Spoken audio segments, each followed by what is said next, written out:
వెళ్ళడ అవుటతోనే అద్భుతాలు ఆశ్చర్య కార్యాలు జరుగుతాడు.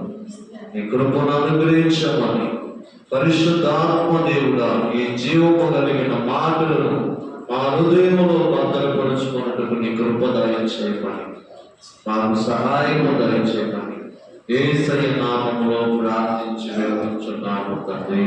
ఆమేన్. హల్లెలూయా. హల్లెలూయా. దేవుని యొక్క లేఖన భాగంలో ఒక సహోదరిని ఆత్మీయ సహోదరిని మీకు పరిచయం చేయాలని ఆశపడుతున్నా. కనుక అపోస్తులైనటువంటి యేసు ప్రభు యొక్క శిష్యుల్లో కొందరు ఎప్పటి అనేటువంటి ప్రాంతంలోకి వెళ్ళిపోయి సువార్త ప్రకటిస్తూ ఉన్నప్పుడు యేసు ప్రభు యొక్క ప్రేమ గురించి వారు మాట్లాడుతూ ఉన్నప్పుడు యేసయ్య తన యొక్క ప్రాణము ఎవరి కోసం పెట్టున్నాడు, దేనికోసం దేవుడు ఈ లోకానికి తన కుమారుని పంపించి ఉన్నాడు. కనుక మానవుడైనటువంటి వాడు ఎన్ని ప్రయత్నములు చేసినప్పటికీ మానవుడు పరిపూర్ణుడు కాలేదని దేవుడు తన ప్రియ కుమారుని లోకానికి పంపించి ప్రపంచ మానవాళి విమోచన కొరకు తన ప్రియ కుమారుడైన యేసుక్రీస్తు యొక్క రక్తము ద్వారా భూమి మీద మానవాళ్ళందరికీ కూడా మరి ఏం కలిగినట, ఆయన రక్తము ద్వారా నీతిమంతులముగా చేయబడ్డా, పరిశుద్ధపరచబడ్డా, విమోచించబడ్డా, దేవుని కుమారులుగా దేవుని కుమార్తెలుగా అధికారము మనకు అనుగ్రహించడానికి యేసయ్య ఈ లోకానికి వచ్చాడు. దేవుని స్తోత్రం. ఇలాగా అపోస్తలులు బోధిస్తూ ఉన్నప్పుడు మీకులాగానే వింటున్నటువంటి ఒక సహోదరి, దెబోరా అనేటువంటి సహోదరి, దోర్కా అనేటువంటి సహోదరి ఏం చేసిందట, ఆ మాటలు వింటూ ఉన్నారు. ఆ మాటలు వింటూ ఉంది. యేసయ్య గురించి వారు చెప్తున్న మాట, దేవుడు తన కుమారుడు పంపించి మనకు విమోచన కలుగు చేసి ఉన్నాడని ఆ విషయాలు చెబుతూ ఉన్నప్పుడు ఆమె ఆ మాటను జాగ్రత్తగా విని ఎప్పుడైతే దేవుని మాట వింటుందో ఆమెలో ఒక పశ్చాత్తాపం వచ్చేసింది. అయ్యో, నా కోసము, నా అపరాధముల కోసము, నా పాపముల కోసము, నా శాపమును తొలగించి నిత్య రాజ్యం అనుగ్రహించుటకు దేవుడు తన ప్రియ కుమారుని నా కోసం పంపించి ఉన్నాడా, ఆయన రక్తము చేతని నేను నీతిమంతురాలుగా చేయబడ్డానా, తండ్రి ఎదుట నన్ను నిరపరాధిగా పరిశుద్ధుడిగా నిర్దోషిగా నిలబెట్టిన నా దేవునికి నేను కృతజ్ఞత కలిగి ఉండాలని ఆమె ఏం చేసిందంటే అపోస్తలుల దగ్గర వాక్యం వింటున్నటువంటి ఆమె అంటుంది, నాకు రక్షణ ఆనందం కావాలి. దేవుని స్తోత్రం. కనుక నేను నమ్మి బాప్తీసం పొందాలి, నాకు ఆ రక్షణ కావాలి, దయచేసి నాకు ఆ రక్షణ భాగ్యము దయచేయండి. ఇదిగో నేను ఏం చేస్తున్నట్ట, విరిగి నలిగిన హృదయంతో నా ప్రభువుని నేను ఆహ్వానిస్తూ ఉన్నాను. నా పాపముల కోసము, నా శాపముల కోసము చనిపోయి తిరిగి లేచినటువంటి యేసుక్రీస్తు నందు నేను విశ్వాసం ఉంచుతున్నాను అని ఆమె చెప్పినప్పుడు ఆమె ఏం చేస్తున్నట్టు వారు ఆమెకు బాప్తీసం ఇచ్చారు. ఆమెకి ఏం చేశారు? బాప్తీసం ఇచ్చారు. ఆమె బాప్తీసం తీసుకొని ఏం చేస్తూ ఉన్నారంటే, ఆమె తన యొక్క పని చేసుకుంటూ తన యొక్క పని బాటలో ప్రయాణాలు చేస్తూనే అప్పట్లో ఆమె ఏం చేశారంటే నూలు దారంతో వస్త్రాలు తయారు చేస్తూ ఉండేది. నూలు దారంతో వస్త్రాలు తయారు చేస్తూ ఉండేదంట. కనుక ఆ వస్త్రాలు తయారు చేస్తూ ఏం చేస్తున్నారంటే ఉచితముగా రాత్రి అంతా కూడా కష్టపడి ఆ వస్త్రం తయారు చేసేది. కానీ ఆ వస్త్రాన్ని అమ్ముకుంటే ఆమెకు డబ్బులు వస్తాయి. ఆమె డబ్బులు ఆశించలేదు. దేవుని వాక్యం చదివిస్తుంది కదా, ధర్మ కార్యాలు చేయమంటున్నాడు కదా.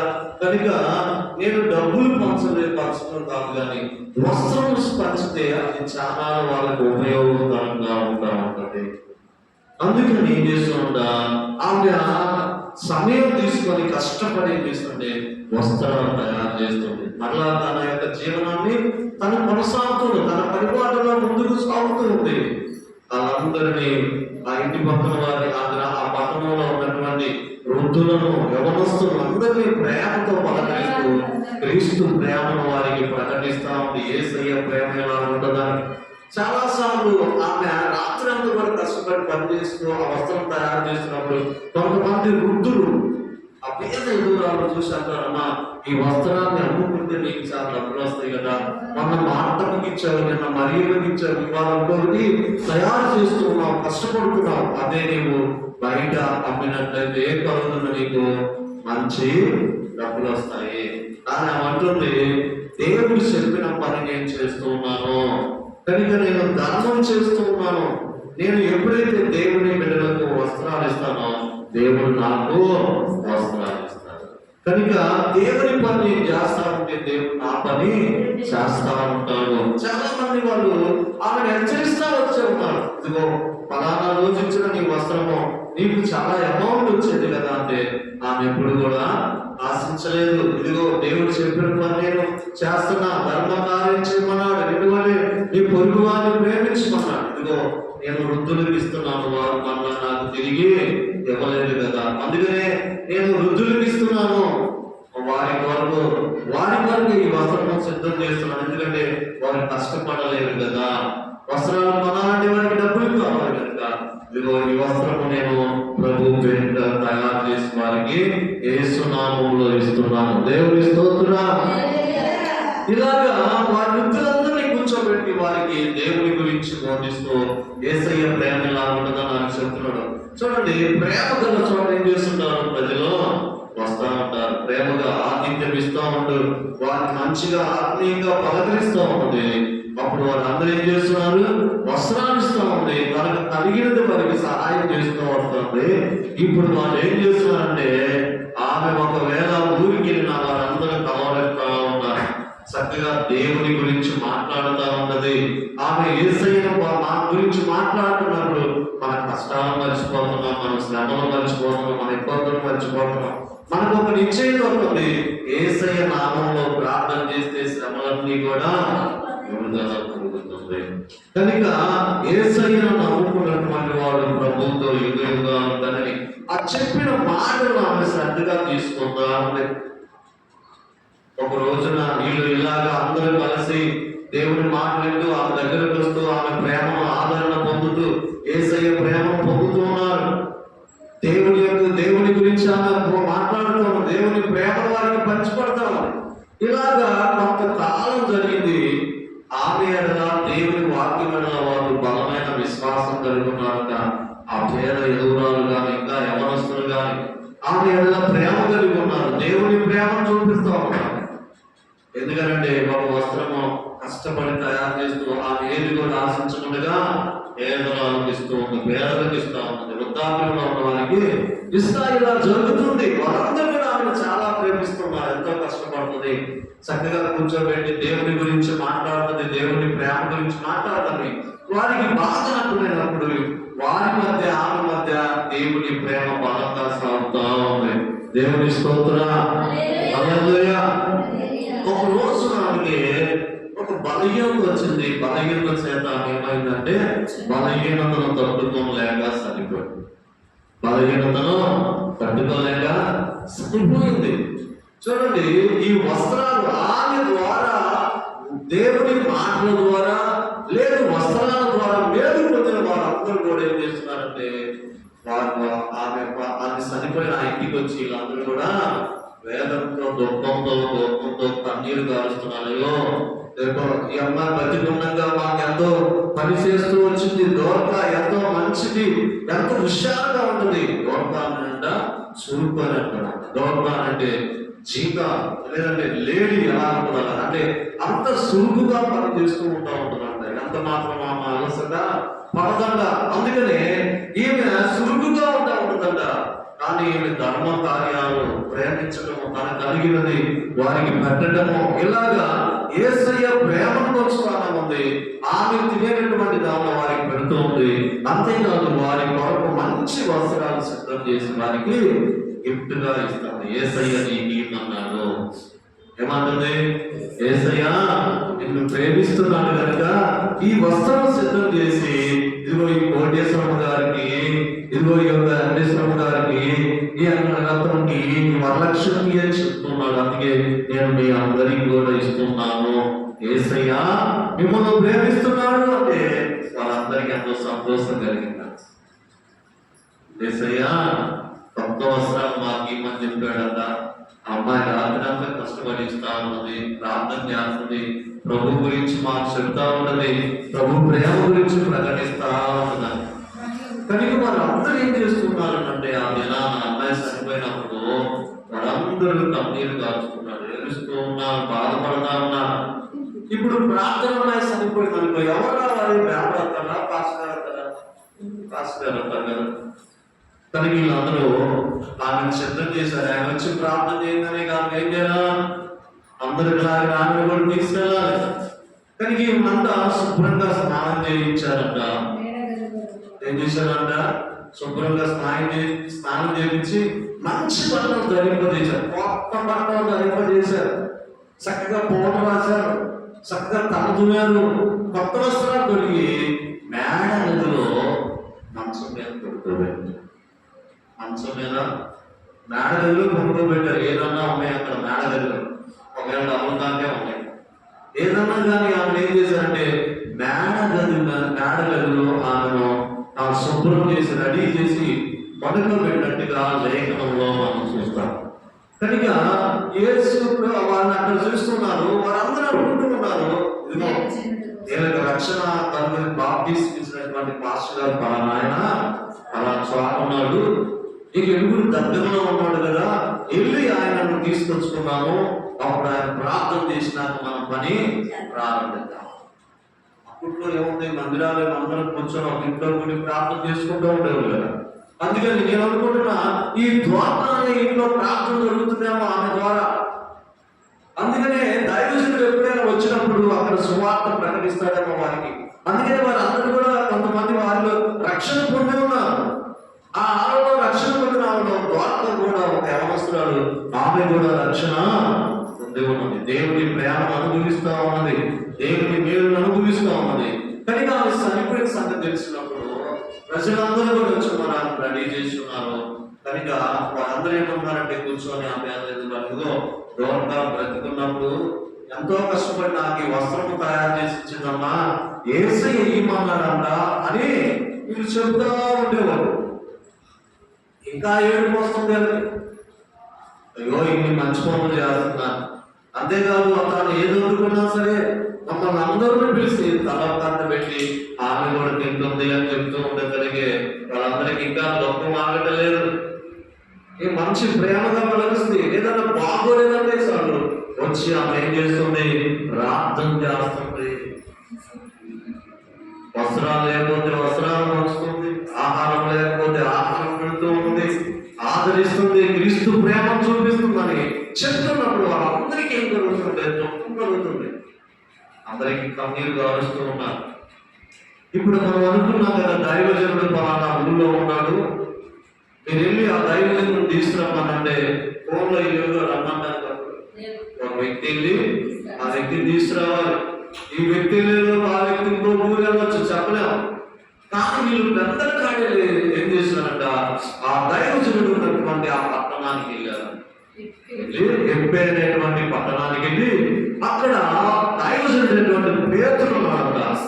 పేతురు దగ్గరికి వెళ్ళయ్యా, ఫలానా ఊరు వెళ్ళాలి, ఫలానా చోట ఇలా ఉంది పరిస్థితి, మీరు రక్షణ ఇచ్చారు, ఆమె నమ్మి బాప్తీసం పొందింది, విశ్వాసంతో చక్కగా ప్రభువుకి నమ్మకముగాను బాప్తీసం ఇచ్చిన ప్రకారంగా దేవుని వాక్యానుసారంగా నడుచుకున్న దేవునికి విధేయత కలిగి ఉంటుంది, మంచి విశ్వాసం చనిపోయిందయ్యా, శరీరంలో వచ్చినటువంటి బలహీనత వల్ల అని చెప్పారు.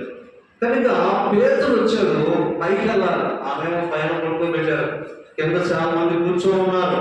దైవజనుడు రాగానే వాళ్ళందరికీ మధ్యలో ఒక కుర్చీ వేసి కూర్చోబెట్టి వాళ్ళందరూ అంటున్నారు, ఆ వృద్ధాప్యంలో ఉన్న వృద్ధులందరూ అంటున్నారు, అయ్యా ఇదిగో చనిపోయిన ద్వారా మంచి విశ్వాసం అయ్యా, దేవుని ప్రేమ మాకు చూపించింది. ఎంత ప్రేమ కలిగిందంటే రాత్రి అయినా కష్టపడి ఒక వస్త్రం తయారు చేసింది, డబ్బులు ఆశించదు కానీ మాకు గిఫ్ట్ గా ఇస్తుంది. అయ్యా నేసే ఏమన్నాడమ్మా, డబ్బులు కాదు ఫ్రీగా ఏమన్నా నీకని చెప్తా ఉన్నదయ్యా. ఎలా ఇస్తుంది, వచ్చే మనలో మమ్మల్ని అందరినీ పిలుస్తాను, ఏదైనా ఇంట్లో చేసిన మాకు కూడా తల పెట్టి ఆమె కూడా తీసుకుంటుంది. అంతగా మా ఎడల ప్రేమ చూపిస్తుంది అని చెప్పినప్పుడు పేతురు కూడా కన్నీరు వచ్చింది, దైవజనుడు కూడా కన్నీరు వచ్చేసిందంట. అయ్యో ఎంత ప్రేమ కలిగినామా, ఎంత మంచి మనసు కలిగినామా, వీళ్ళందరి కోసం మీరందరూ కోసం కన్నీరు తోలుస్తున్నారా? ఎందుకని ఆమె అంతగా ప్రేమ కలిగి ఉన్నది. విశ్వాసము దేవుడు అంటే ఆమె వారిని అందరినీ, శత్రువులు అందరినీ కూడా పిలిపించి, అయ్యా మేము అసలు మాట్లాడడం, మేము ఆమె కోపంగా ఉంటాం, ఎన్నో ఆ విషయాల్లో పితృలు చెప్పినప్పటికీ ఆమె మమ్మల్ని ప్రేమగా ఆదరించింది. ప్రేమగా మేము ఎన్నిసార్లు ఆమెను గాయపరిచినప్పటికీ ఆమె ఎప్పుడు కూడా మనసులో పెట్టుకోకుండా మమ్మల్ని ప్రేమతో పిలిచి మమ్మల్ని ఆదరిస్తుంది. అంత ప్రేమ కలిగిన ఆమె చెప్పి వారు చెప్తూ ఉన్నప్పుడు పేతురు కూడా కన్నీరు వచ్చేసి, పేతురు కూడా కన్నీరు వచ్చేసి ఆయన కన్నీరు వాళ్ళ ముందు కన్నీరు కొట్టు కన్నీరు కాచుకొని, ఇప్పుడు ఎందుకు దేవుడు ద్వారక ఎక్కడ ఉందని అడిగితే, అయ్యా నువ్వు ప్రార్థన చేస్తే ఆమె పని ప్రారంభిద్దామని మేము స్నానం చేయించి కొత్త వస్త్రాలు ధరింపజేసి మేడ దగ్గర పెట్టాము, నువ్వు సిద్ధమని ప్రార్థన చేసినట్టయితే పని ప్రార్థన. కనుక దైవజనుడైనటువంటి పేతురు పైకి వెళ్ళాడు. సాంతం పైకి వెళ్ళినప్పుడు మరి మేడ దగ్గర కంటే స్థలం విశాలం ఉండొచ్చు, ఉండకపోవచ్చు, అందరూ ఎక్కడానికి అవకాశం ఉండొచ్చు, ఉండకపోవచ్చు.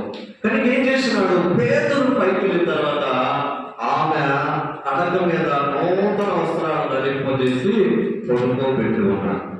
ఆమెలో ప్రాణం లేదు, కానీ ఆమె గురించి వృద్ధులు యవనస్తులు చెప్పిన మాట పేతురు హృదయాన్ని ఏం చేస్తుంటే కదులుతుందన్నమాట. ఎంత విశ్వాసము కలిగిన. అందుకనే ఒక శతాధిపతి యేసు ప్రభు దగ్గరికి వచ్చి, అయ్యా నీవు మాట మాత్రము సెలవిస్తే ఇంటి వద్ద ఉన్న నా దాసుడు స్వస్థత పొందగలడు అన్నప్పుడు యేసయ్య కన్నా వ్యక్తిని చూసినప్పుడు అతని విశ్వాసం బట్టి ఆశ్చర్యం వేసిందంట, ఎంత విశ్వాసం ఉందా. కనుక ఇశ్రాయేలులో ఇటువంటి విశ్వాసం గల వారిని నేను చూడాలి, ఆశ్చర్యం కలిగి. కనుక ఇక్కడ పేతురు కూడా ఈ ద్వారకను చూసినప్పుడు ఆయనకి ఏమంట బాధ కలిగింది, వేదన కలిగింది. అయినప్పటికీ ఏం చేస్తున్నాడు ఆయన, ఆ దేవుడికి అసాధ్యమైనది లేదు. చనిపోయిన వారి సహితము ఆయన సజీవులుగా లేవనెత్తగలవాడు, మృతులను సజీవులుగా చేయగలిగిన దేవుడిని కలిగి ఉన్నాను. కనుక ఆ యొక్క దోర్గా ఉన్నటువంటి ఆ గది మేడ గదిలోకి వెళ్ళి ఆమె పడక దగ్గరికి వెళ్ళి ఆ మృతతుల్యమైన శరీరంలో ఉన్న దోర్గా దగ్గర మోకరించి చేతులెత్తి ప్రార్థన చేస్తున్నాడు. ఏమంటాడంటే, మృతులను సజీవులుగా చేయు దేవుడు అయిన యేసయ్య, మరణమును జయించి పునరుద్ధారుడు అయిన యేసయ్య, మరణమును జయించిన వారు, మరణమును నిర్మూలన చేసిన వారు, చనిపోయిన వారిని బ్రతికించువాడు. యేసు నామములో చనిపోయిన వారిని బ్రతుకుతారు. కనుక నీ నామములో నేను ప్రార్థన చేస్తున్నానని ప్రార్థన చేసి దోర్కా లేవు అన్నప్పుడు ఆమె దిక్కునలు ఇస్తున్నాడు. దేవుడి స్తోత్ర సభ్యులు దేవుడిని మహిమపడుతున్నా. ఆమె దిక్కున లేచి కూర్చున్నంత పడక మీద ఆమెను పెళ్లి కూతురు వలె రెడీ చేశారు. చనిపోయినప్పుడు ఏం చేస్తారు, కొత్త వస్త్రాలు స్నానం చేయించి కొత్త వస్త్రాలు ధరిస్తారు, పౌడర్ రాపిస్తారు, అలంకరిస్తారు.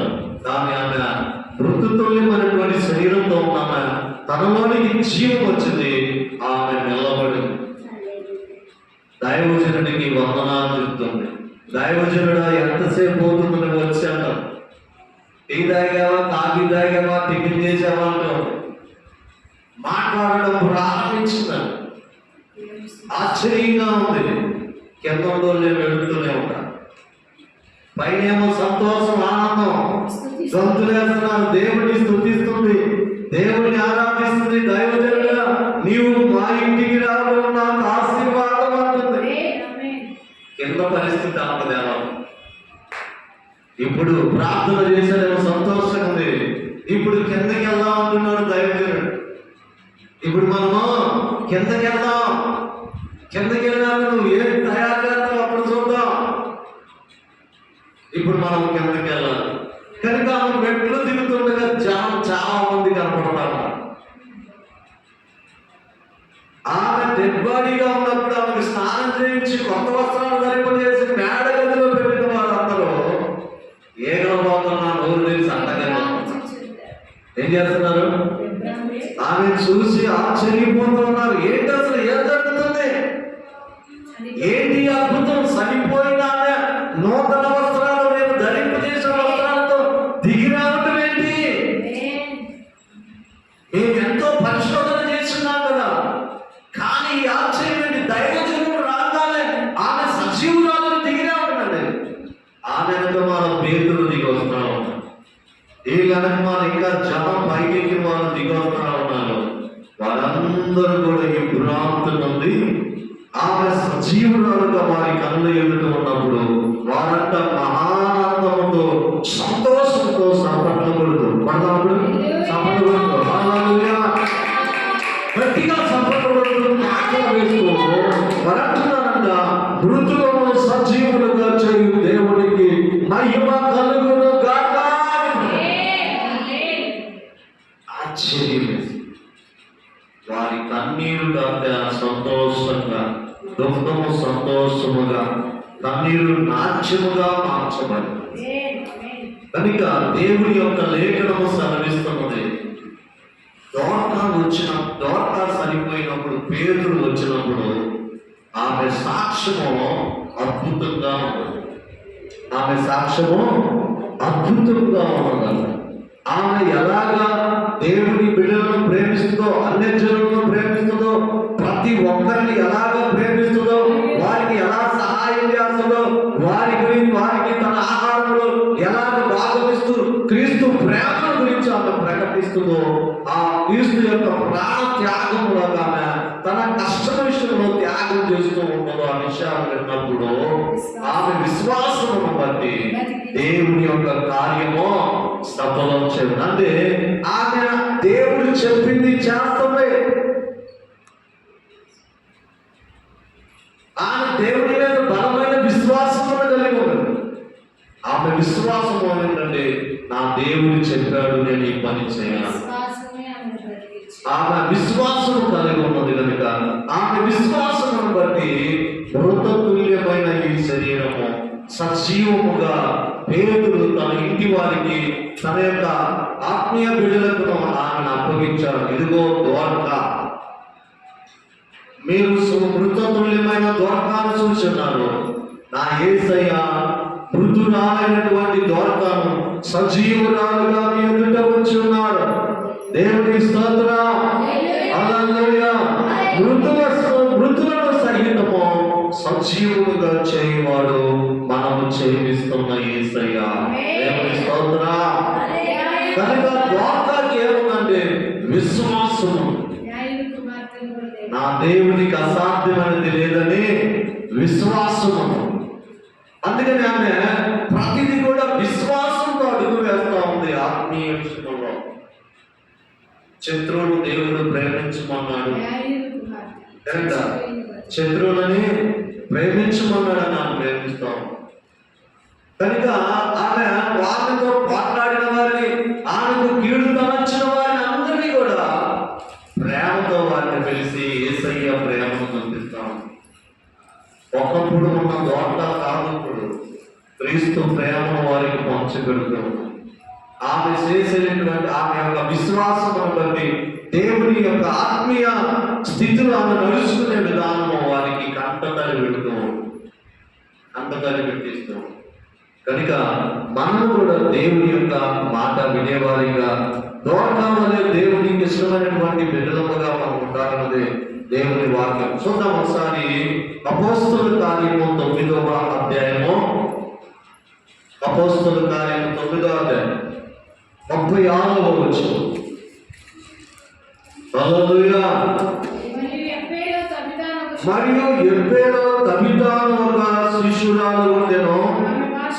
ఆమెకు భాషాంతరము దోర్గా అని పేరు. ఆమె సత్క్రియలను ధర్మ కార్యములను బహుగా చేసి ఉండెను.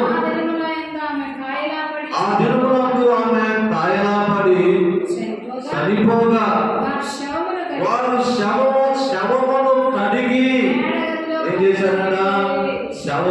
శవాన్ని కడిగి అంటే స్నానం చేయించారు. మేడగదిలో పండబెట్టి రుద్దు ఎప్పేదలకు దగ్గరగా ఉండుట చేత పేదలు అక్కడ ఉన్నాడని శిష్యులు విని అతడు మనవ చేయక తమ యొద్దకు రావాలని వేడుకొనుటకు ఇద్దరు మనుషులను అతని యొద్దకు పంపిరి. పేతురు లేచి వానితో కూడా చేరినప్పుడు వారు మేడగదిలోని అతనిని తీసుకొని పోయి పెదవనాళ్ళందరూ వచ్చి ఏడ్చుచు వార్గా తమతో కూడా ఉన్నప్పుడు పుట్టిన అంగీలను వస్త్రములను చూపుచు అతని ఎదుట నిలసిరి. పేతురు అందరిని వెలుపలకి పంపి మోకాలుని ప్రార్థన చేసి శవం వైపు తిరిగి కవిత లెమ్మనగానే ఆమె కన్నులు తెరచి పేతురును చూచి కూర్చోలేను. దేవునికి స్తోత్రం. అప్పుడు ఆమెను పిలిచి ఆమెను సజీవురాలుగా వారికి అప్పగించెను.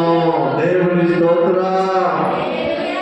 ఎలా అప్పగించాడంట? సజీవురాలుగా ఇంటి వారికి అప్పగించాడు. సజీవురాలుగా పేద ఎదురాలకు అప్పగించాడు. సజీవురాలుగా పట్టణానికి అప్పగించాడు. సజీవురాలుగా గ్రామానికి అప్పగించాడు. నిర్జీవమైనటువంటి నీ బలహీనతను దేవుడు బలపరిచి నీకు బలము చేకూర్చుకోవాలి. నీ బలహీనత ఏదైనా సరే ఆ బలహీనత నుండి ప్రభువు నీకు బలమును దయచేయగలడు. కనుక నీ విశ్వాసం నీకు సొంతపరుచుకో. నీ విశ్వాసం ఏం చేస్తుంది? నీకు విజయాన్ని చేకూరుస్తుంది.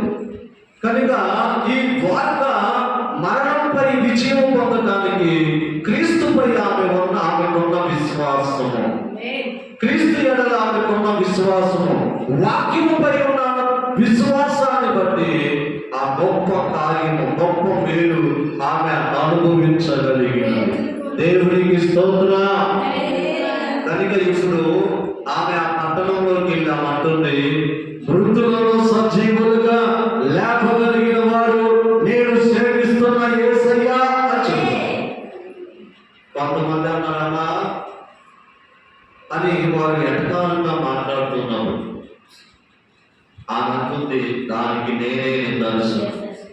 నేను చనిపోయినాను, నా యొక్క శవమును కడిగారు, స్నానం చేయించారు, కొత్త వస్త్రాలు ధరింపజేసి మేడగదిలో పెట్టున్నాను. దైవజనుడు వచ్చి ఉన్నాడు. యేసు నామములో ప్రార్థన చేసినప్పుడు నాలోనికి జీవం వచ్చి ఉంది. కానీ ఇప్పుడు ఏం చేస్తున్నామా? భయపడతల ధైర్యంగా ఉంది. ఇప్పుడు ఆమెకు ఎక్కడ లేని ధైర్యం వచ్చింది. ఎందుకని? నా దేవుడు చనిపోయినా బ్రతికిస్తాడు, మృతులను సజీవులుగా చేయు దేవుని యొక్క కుమార్తెగా ఉన్నాను. సజీవులకు దేవుడైనటువంటి యేసయ్యను ప్రకటిస్తా ఉంది. ఇప్పుడు బలంగా ధైర్యంగా వెళ్తా ఉంది. భయపడతలేదు. ఎందుకంటే వారు అంటున్నారు, అరే చనిపోయి తిరిగి లేచిన ద్వారకా వస్తున్నది, ఇదిగో ద్వారకా చేపిస్తున్న యేసయ్య చనిపోయిన తనను సజీవురాలుగా లేవనెత్తిన వాడు. బంధువులు, స్నేహితులు, అన్నదమ్ములు, అక్కజనులు, రక్త సంబంధుల మధ్య ఆమె బలంగా నిలబడి సాక్ష్యమిస్తున్నది యేసయ్య పరిశుద్ధంగా. దేవుని స్తోత్రం. అలాగా బలమైన వారిగా మిమ్మలను చేయగలిగిన వాడు మన యేసయ్య, శక్తివంతులుగా చేయగలిగిన వాడు యేసయ్య. ఇప్పుడు